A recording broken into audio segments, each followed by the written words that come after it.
Questions et commentaires. Questions and comments. The member for Barrie Innisfil.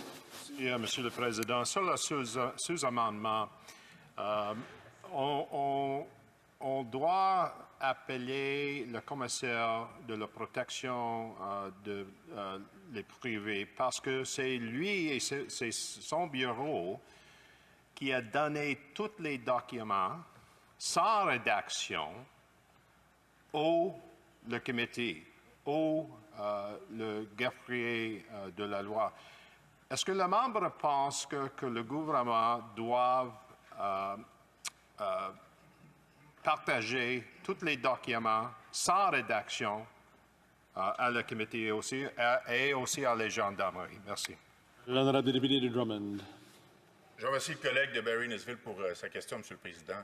Ma position là-dessus est très, très simple. Quelle que soit la demande formulée par la Chambre des communes, elle doit être respectée par le gouvernement. La demande, présentement, c'est que le gouvernement fournisse les documents, que ça s'en aille en comité. Il y a une liste de témoins que l'amendement demande au comité ou exige du comité qu'il se présente.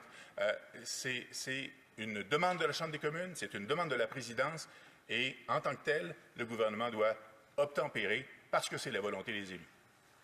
Commentaires, questions and comments. The Honourable Parliamentary Secretary, Government House Leader. Questions et commentaires, l'honorable secrétaire parlementaire.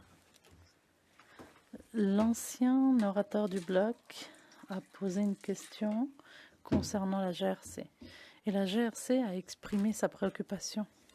Mais la GRC n'est pas la seule. La vérificatrice générale aussi a fait part de sa préoccupation. Oui, le Parlement a un pouvoir suprême. Cela ne veut pas dire que nous devons l'utiliser dans une situation comme celle-ci.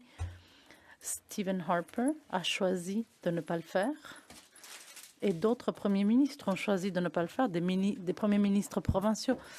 Il y a des besoins à un certain moment de documents non caviardés. Est-ce que on doit aller à l'encontre de l'avis de la vérificatrice générale et de la GRC de fournir des documents non caviardés? Monsieur le Président. L'autre point, c'est que oui, absolument. On peut entendre les préoccupations du vérificateur général, de la vérificatrice générale. On peut entendre les préoccupations de la GRC. Absolument d'accord. Mais il n'en reste pas moins qu'ils ne sont pas au-dessus de la Chambre des communes et du Parlement.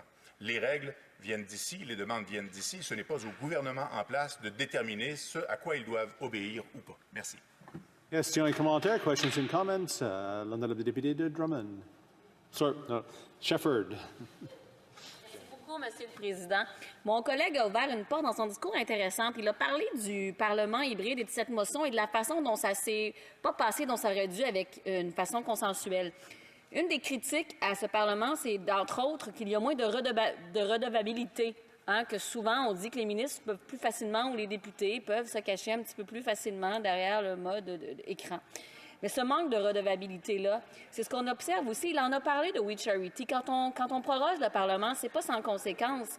Et c'est aussi une façon, encore une fois, de se cacher. Donc, le gouvernement, au lieu d'affronter, de faire ce qu'il doit faire, c'est-à-dire répondre aux demandes de la Chambre, par exemple, pour les documents, ou de s'entendre pour que des dossiers avancent. Puis je sais qu'eux-mêmes auraient des dossiers qu'ils voudraient mettre de l'avant dans les prochaines semaines.